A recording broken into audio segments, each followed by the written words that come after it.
Welcome back, everyone, to well over 300 episodes now at Profluence Sports. I have Mike Carney here today from OnDeck. So, Mike, appreciate you hopping on. Super excited to do this one. Fun time in sports, as we were talking about a little bit before. And what you're doing is honestly, I'll say, like, in my sweet spot of like just unique concepts of building up the space in a different way. So, to start, thanks for being here. Yeah, I really appreciate you having me, Andrew. So let's give people a little bit of context first, right? Like, you've brought up to me, prior to us recording, but like you have this entrepreneurial spirit.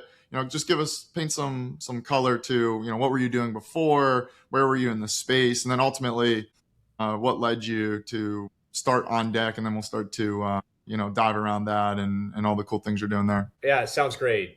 Again, thank you for having me and excited to share the story of OnDeck. I came here just a little over a year ago after 10 years on the team side in Major League Baseball. And, there was something really alluring about minor league baseball. And specifically, to me, what makes a team so great is the community that surrounds it. And without the community, there is no team sports. And minor league baseball is actually one of the best manifestations of community in sports because it is so local and because it is so niche and the identities of the team is so intertwined with the identity of the community. I think you'd be hard pressed to find a sport and an entity within a sport that is so closely linked with its community. That was really what was at the top for me as to reasons why, I was excited for this opportunity and excited to partner with Mark Lazary and Sonia and the Avenue Sports team on this opportunity. So we have a community here at Profluence. I'm always curious, like you hear that word thrown around, all over the internet now, and it can mean a bunch of different things. I'm curious, how do you think about community? What's sort of I don't need a textbook definition, but like, how do you think about it? How do you define it? Do you have metrics around it? Just give us sort of how you think about community and what it is. We view, and I think this really is a differentiating factor for us, is that, we are prioritizing the clubs that we bring into the OnDeck Partners family. We are prioritizing clubs where the ballpark is really the center of entertainment.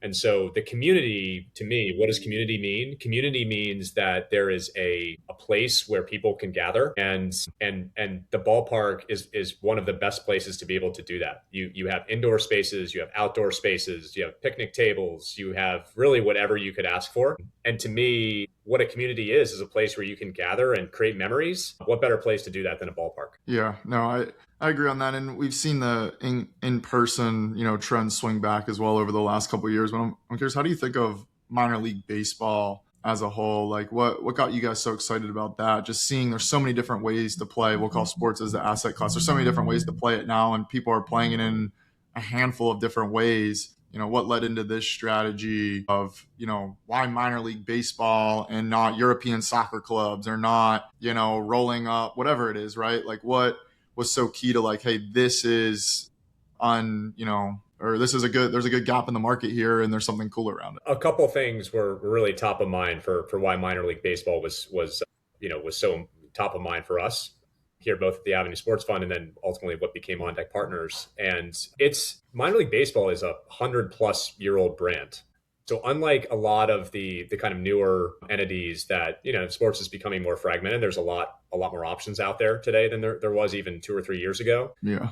Minor league baseball has been consistent in these, small and mid-sized communities for the last 100-plus years. What is especially unique about minor league baseball, as I mentioned earlier, is the community. Well, because these businesses are so hyper local, oftentimes what that means is they really have been true mom and pop shops where, the owner, the CEO, sometimes they're going out to dinner with the city council members, and, their brothers and sisters run the local retail shops. And that's what minor league baseball has been really for the last, several decades to the last century. And we don't want to disrupt that, because that ultimately is what minor league baseball is all about. Right. However, there are also ways that you can be able to bring new and better experiences that only an entity that has several teams can do.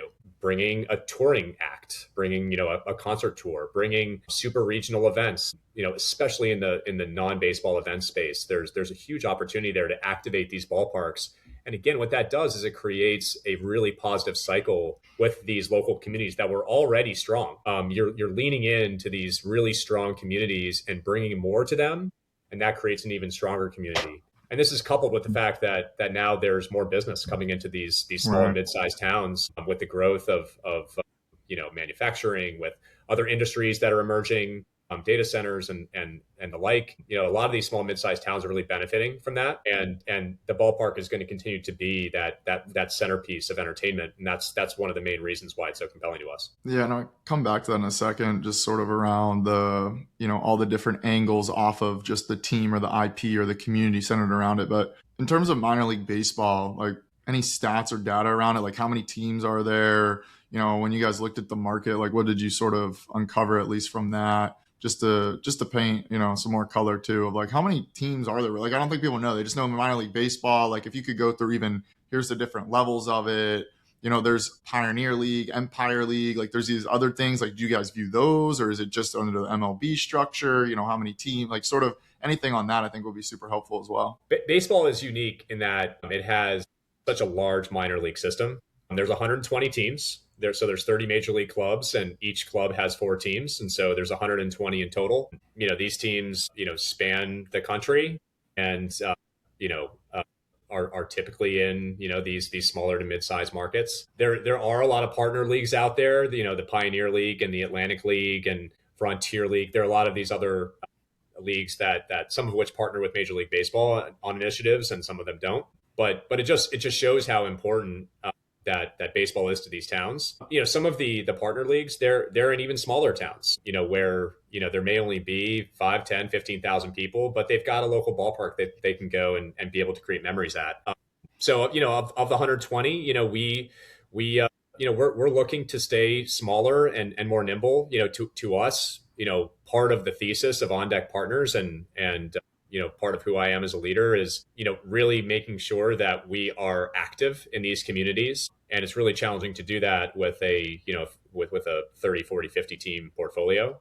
And so we're looking to stay smaller and nimble so that we can deliver on those promises and really, lean into the communities that are already rich and be able to do more. Yeah, and you've started out with 2 assets to date or 2 teams to date. So, I mean, maybe 2 of the better names in sports, just looking at it, but you have the Rawhide and you have the Biscuits. So give us a little bit on those, who they are, how those came to be, what you're doing there. But, that's sort of the foray for OnDeck into the space as well. Yeah. Visalia, Rawhide, Central Valley, California, just south of Fresno. They, Visalia, a rich community and in the Central Valley and an ag town. And the alter ego of the Rawhide this year is the Sirloins. So it's a clever play, and this is what minor league baseball is all about, creating these really fun brands. But it's been a phenomenal team. We made several improvements to the ballpark for this season in partnership with the city of Visalia, and there's more to come there. Montgomery, Biscuits, just an incredibly rich town in history, Montgomery, Alabama, and we are leaning into that too. There is an annex that we're going to be opening hopefully in the next few months to honor Alabama-born baseball players. Many people don't realize that Willie Mays was born and raised in Alabama, and we want to share that history, that baseball history is part of Alabama's history and part of Montgomery's history. And the Biscuits, I mean, what a fun name, right? Cool. The retail store is called the Biscuit Basket. Go check it out sometime. But the ballpark has a ton of character. It was built on the former site of the train station, and so the suites are actually a part of the train station that was there. There's a new premium club called the Conductors Club, and there's a lot of train theme around the ballpark. But that's what we're looking to do is really develop these great new experiences so that there's something for everybody. There's something for the family. There's something for the corporate client. There's something for a birthday party, whatever it may be, because again, these ballparks really are that centerpiece of entertainment within these markets, and that's what we're looking to create. Yeah, and in terms of as you're going to these, and I know you have 2, I'm sure you've talked to a bunch of others so far to date. How are you presenting it to them? Like, what do you guys bring? Is it minority? Is it majority? Talk a little bit about the deal structures and what you're trying to do on that side.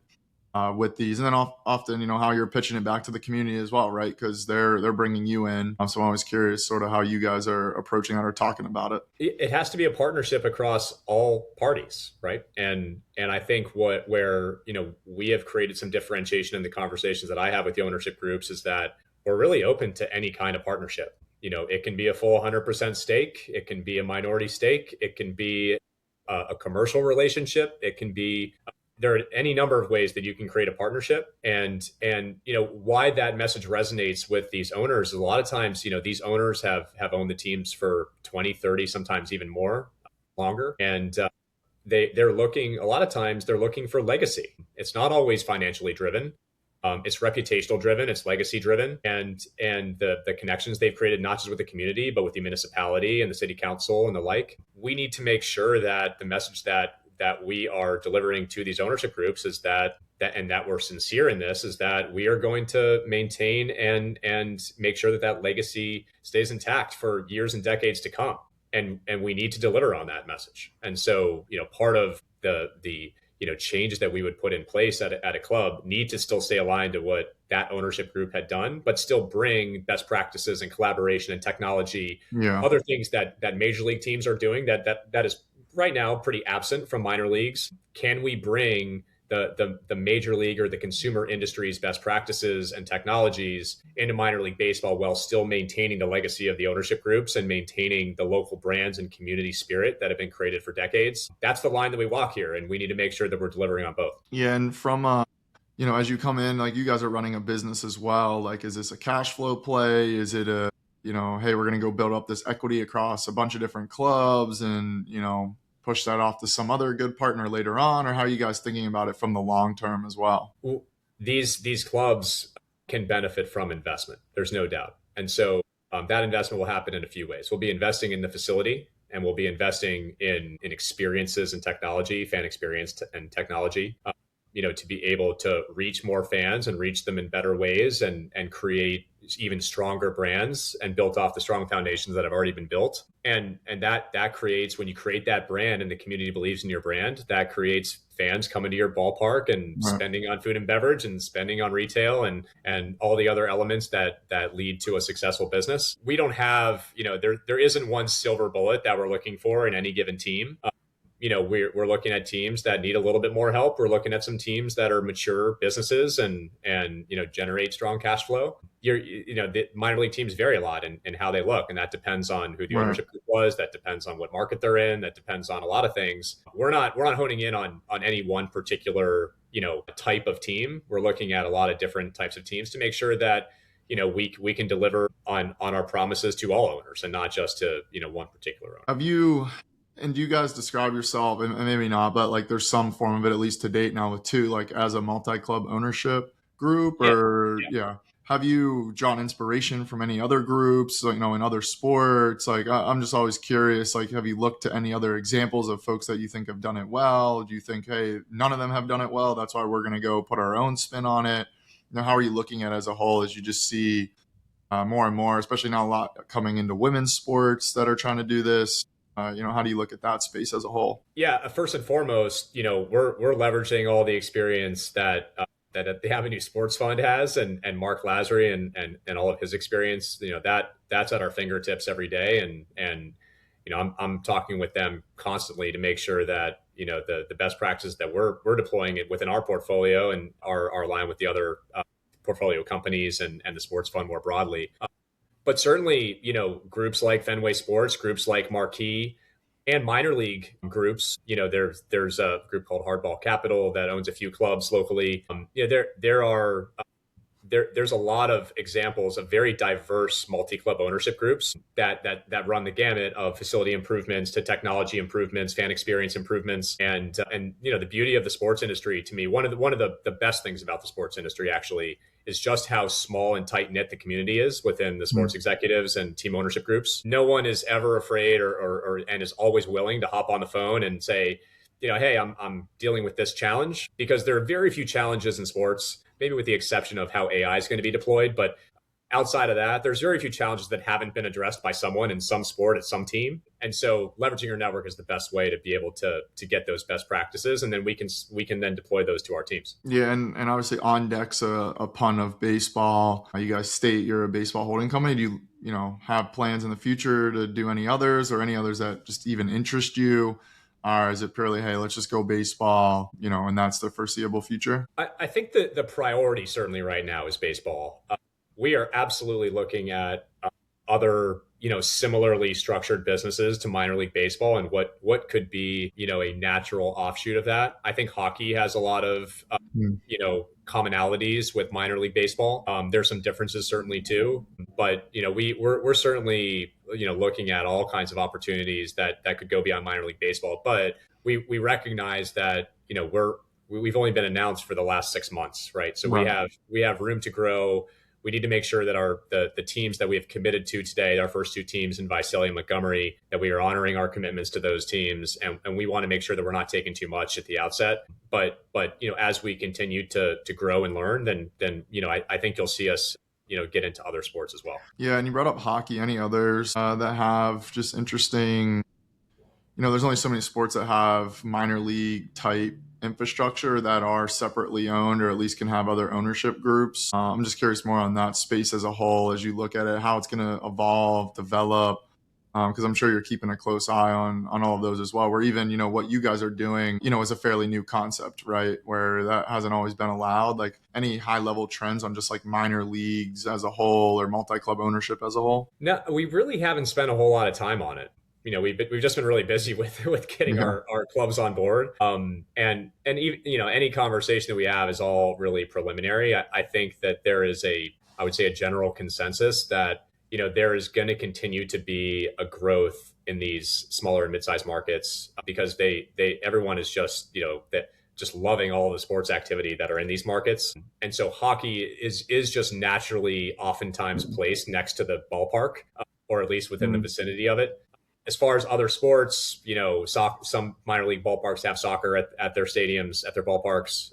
USL is at some ballparks. Mm. MLS Next Pro is in some ballparks. Could that be a potential next step potentially? But conversations in that space, are preliminary and opportunistic, and we take them as they come. But we just need to make sure and be cautious that we're focusing on the task at hand now, and that certainly everything is going to grow over time, but we just have to make sure that we keep our priorities straight. Yeah, and just domestic based, obviously, I'm assuming, like Yeah, not, yeah. yeah, not looking too international. As you think about the different, and I'm sure you've looked at financials or, behind, I'll just call it like behind the curtain to a lot of these different clubs, what are the best ones do really well? Or, at least like we're just talking economically, is it mostly driven from like stadium or like ticket sales? Is it from outside things, not the actual sport? Is it apparel? How do you start to look? I always view like sports as a flywheel and, call it the team and the experience around that game is the center of it. And then there's a million different things around it. Right. Having looked at so many of these, what are some of the better ones, at least from a financial perspective, do really well, and where are they,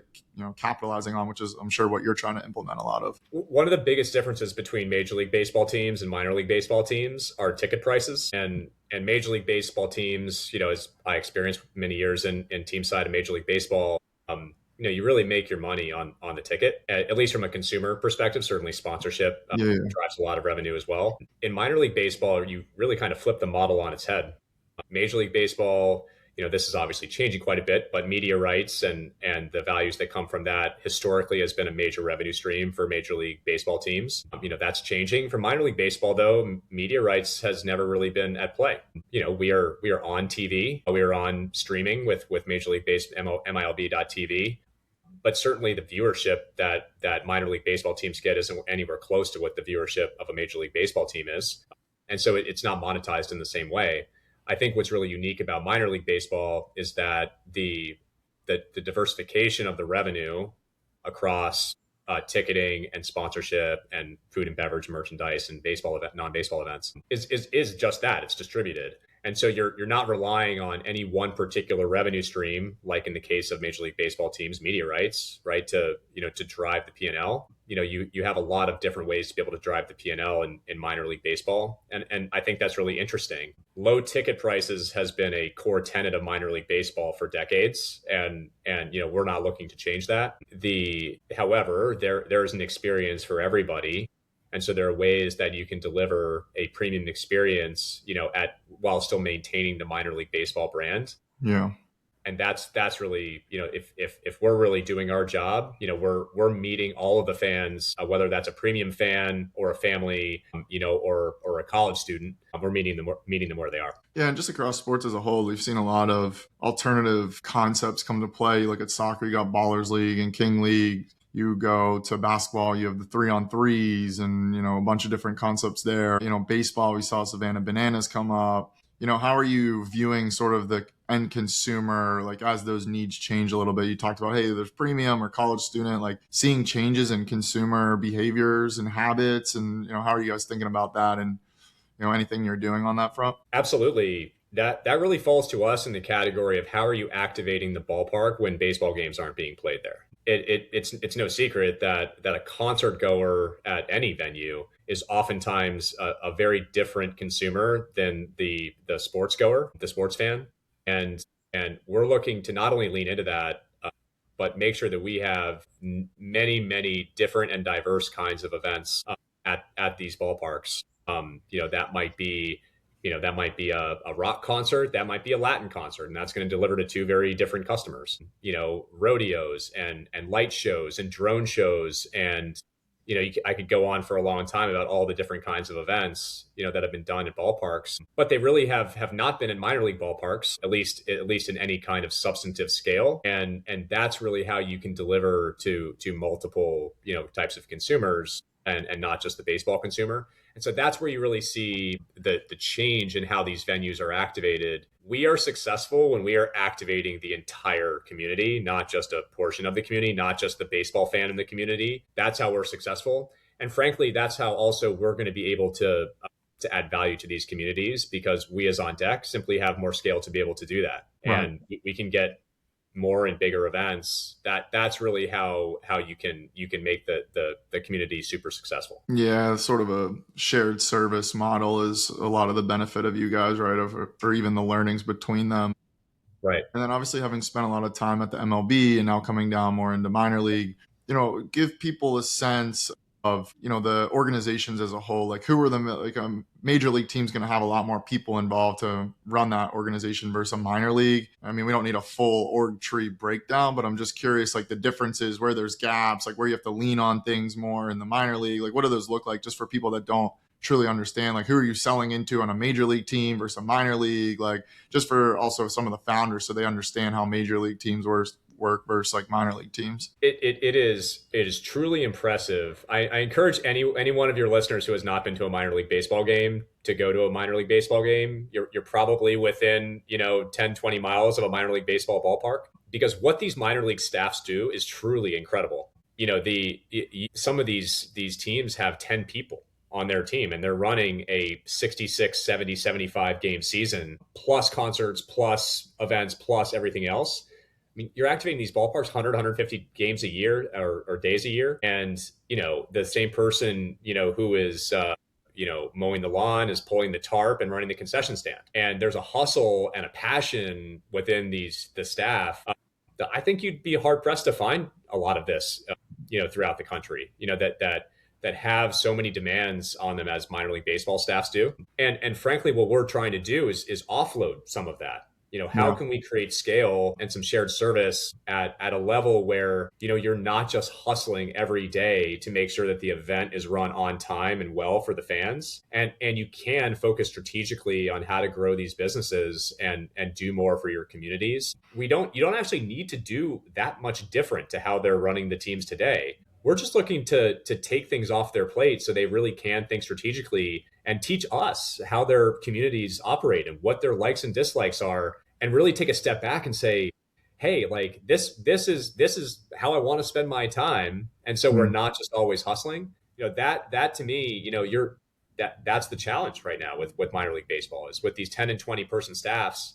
Even the largest teams, that you're talking about 50 people maybe. I mean, and major league teams are oftentimes on the business side 100 plus people. It is very challenging to do all the things a minor league baseball team needs to do with that small of a staff, and it's almost impossible to do it and look like a major league team or like a consumer business that are out there. It is something truly unique, and that's a big part of what we think we can bring. Yeah, and you brought up earlier just AI and how that'll change some things, and that's obviously a macro trend that pushes more to sports. But I'm curious, how do you think about it internally, right? Like, hey, you have, major league team, you have 100 people. All right. You can have a 5-person team do something. Minor league, you might have gaps. Like, are you looking for technologies? Are you implementing new ones? Like, how are you guys evaluating those? How are you thinking about those as well to just, obviously provide more juice to a minor league club and give it some of the major league type things, but done through technology and not, maybe a 5-person team? Yeah, we're a growth business, and AI is going to be a part of what we do. We don't we are being very purposefully deliberate in how we are rolling it out. We won't be a first mover in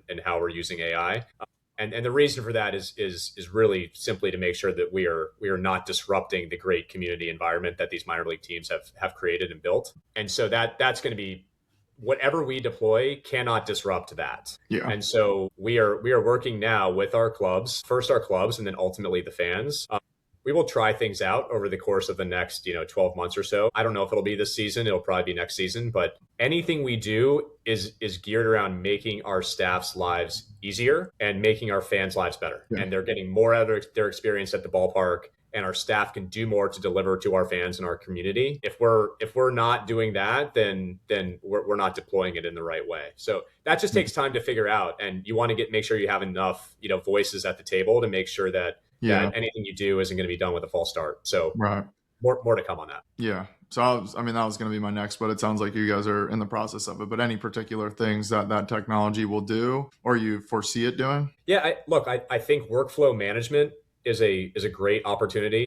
Because again, anytime you are streamlining the manual work that a team has to do is a big win. So for example, on a sponsorship deal, every proposal is created manually, every contract is done manually, all of the interplay with the other side is done manually. This is pretty ripe for at least an AI assisted function to be able to help with that. There are 10 or 20 more examples of that in minor league baseball where things are just done inefficiently because that's the way they've always been done. That's something that is doing both of the things that I just mentioned, which is making sure that our staff is spending their time in the most effective way and our fans are getting a better experience, whether that's a corporate sponsor or whether that's a consumer fan. Right. No, it's super interesting. And, a question we like to end on, we're right at the 30-minute mark, is what trends, and this can be in baseball, minor league baseball, what you're doing, it can be broader, but what's a trend or what's something you're keeping a close eye on in sports as a whole that you think more people should also, have their eye on that they might not be? That's a great question. I hear all the time that, that teams should be fan first businesses and that everything we do should be for the fan. The way that a fan interacts with his or her team is changing so rapidly that I think one thing we should keep our eye on is how are we listening to our fans and how are we making sure that the experiences that we're delivering, that we're constantly upping the bar. That's not just for minor league baseball, but major league teams and teams across the country and the world, and the fans of the team, the fans of the events that you run at your venue. This is an area that I think oftentimes doesn't get a lot of focus in really listening to the fan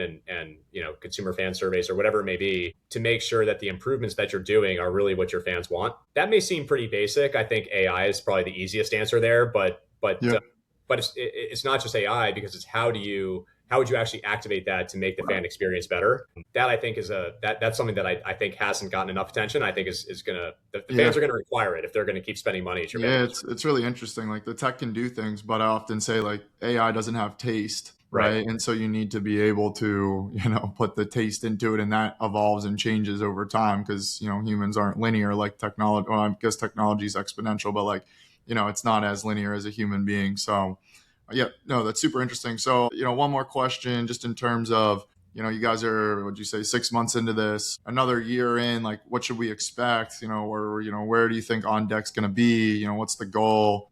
What should people look out for? Yeah, I wouldn't say we have like a number of teams. That's our goal for the next 6 or 12 months.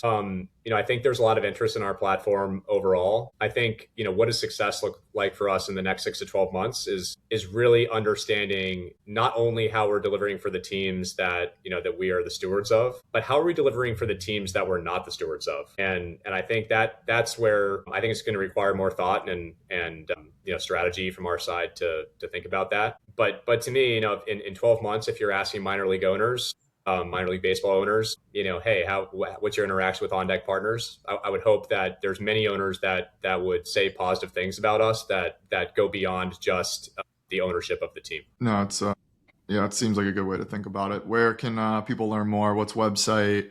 Where are you pushing people if they're looking for more information on what you guys are doing and, the teams you're involved with? Absolutely. You can check us out at ondeckpartners.com. My email inbox is always open at mike@ondeckpartners.com. And we're on all the most major social channels as well. I love it. Well, Mike, appreciate you coming on. Super cool what you guys are doing, and excited to check back in on 12 months and, see where you guys are at. I'm sure the conversation will be completely different. Thanks so much, Andrew. Happy to be here.